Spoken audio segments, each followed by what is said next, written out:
Welcome back. I gave you this problem to see if it was separable last time.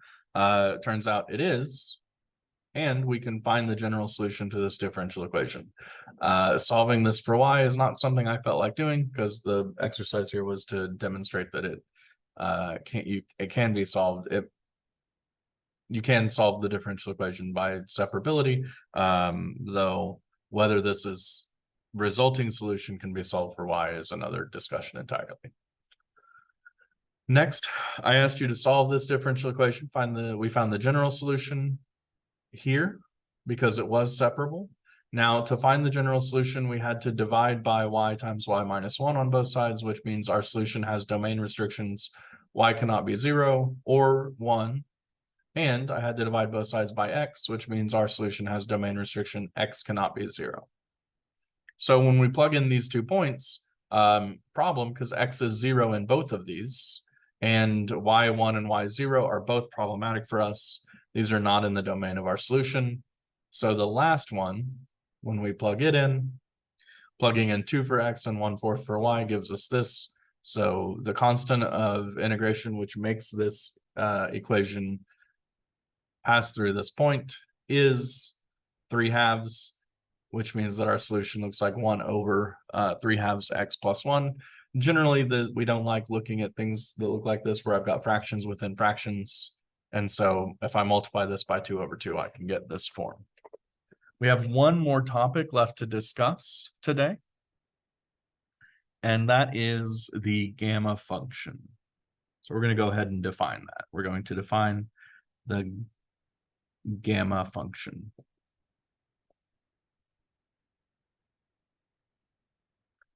The gamma function will be defined as being gamma of x is the integral from 0 to infinity of t to the x minus 1 e to the negative t dt. As definitions go, this is fairly straightforward. You want to know gamma of 1, plug in 1 for x and evaluate the result. So that is the gamma function.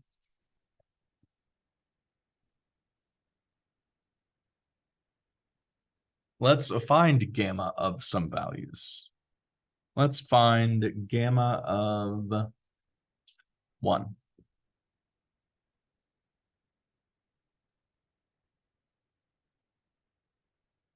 Applying the definition of the gamma function, gamma of 1 then is the integral from 0 to infinity of t to the 1 minus 1 times e to the negative t dt, which is the integral from 0 to infinity of e to the negative t dt.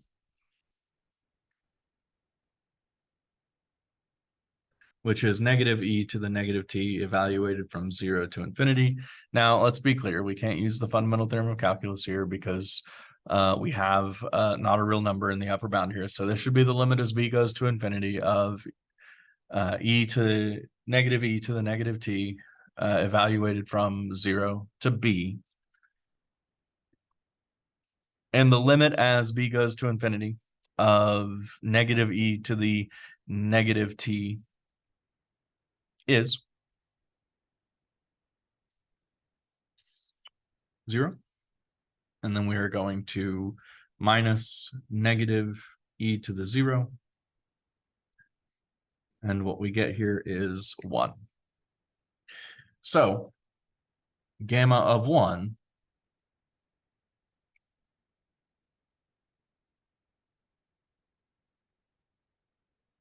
is equal to 1. That's cool.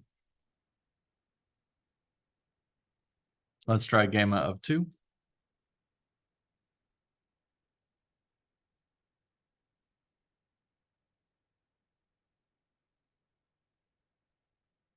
This is the integral from 0 to infinity of t e to the negative t dt. We can use integration by parts on this.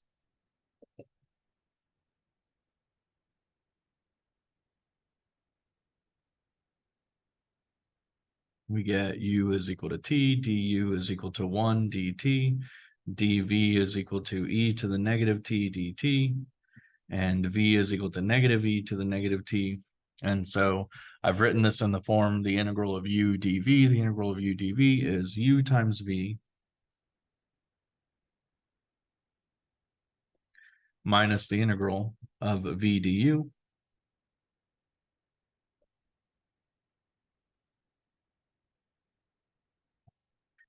And so what we get is t over e to the t, 0 infinity, plus negative e to the negative t, which I'm just going to write as minus 1 over e to the t,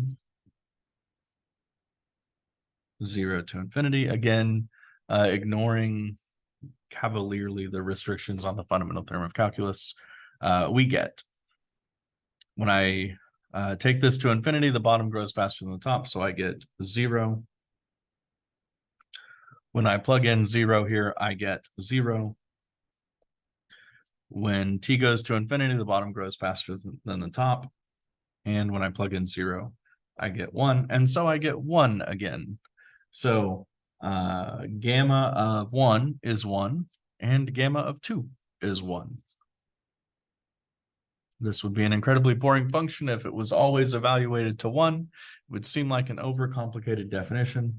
So let's do gamma of 3.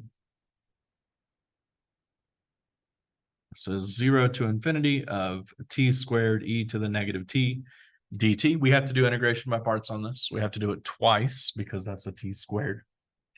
And I went ahead and did that. I did that in my head, of course.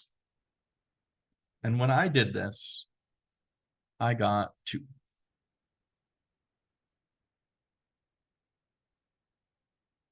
And when I did gamma of 4, you know, in my head,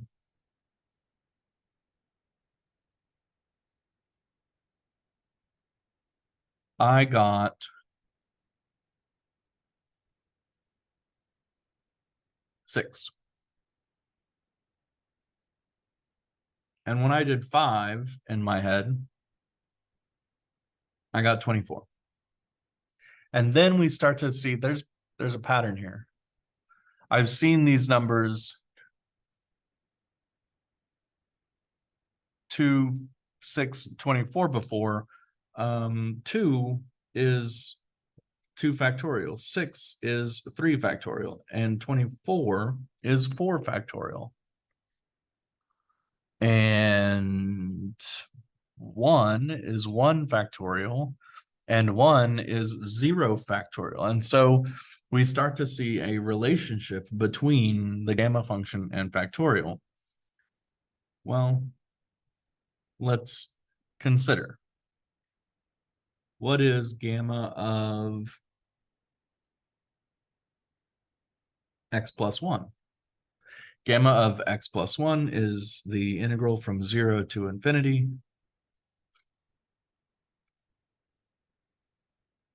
of t to the x plus 1 minus 1 e to the negative t dt, which is 0 to infinity t to the x e to the negative t dt. And if I perform an iteration of integration by parts, this is t to the x du.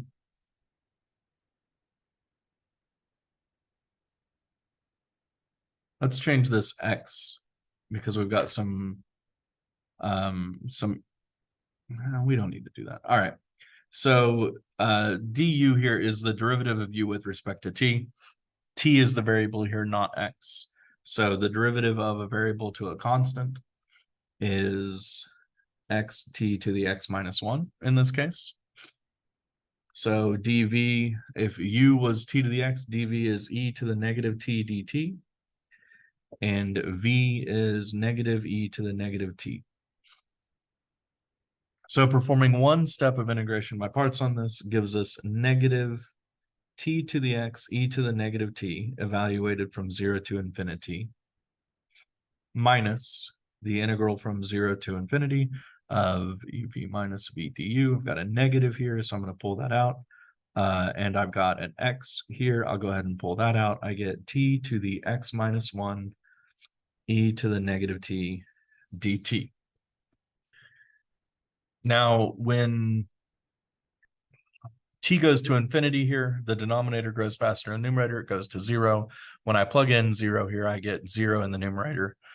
So this first term just goes to 0, and I'm left with x times the integral from 0 to infinity of t to the x minus 1 e to the negative t dt. And that seems awfully familiar. In fact, that is the definition of gamma x just times x. And so we get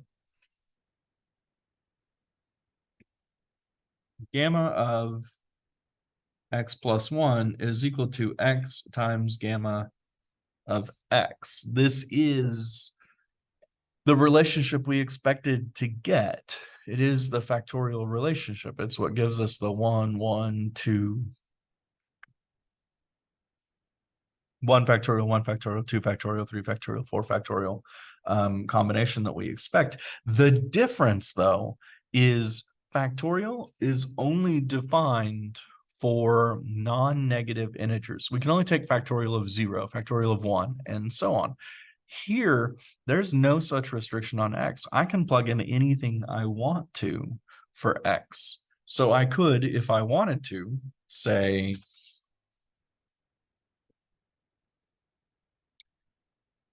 find me gamma of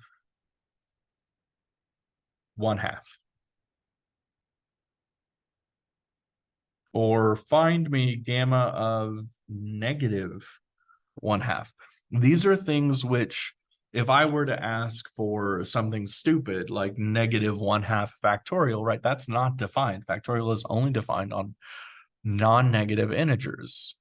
And I have a negative not integer here.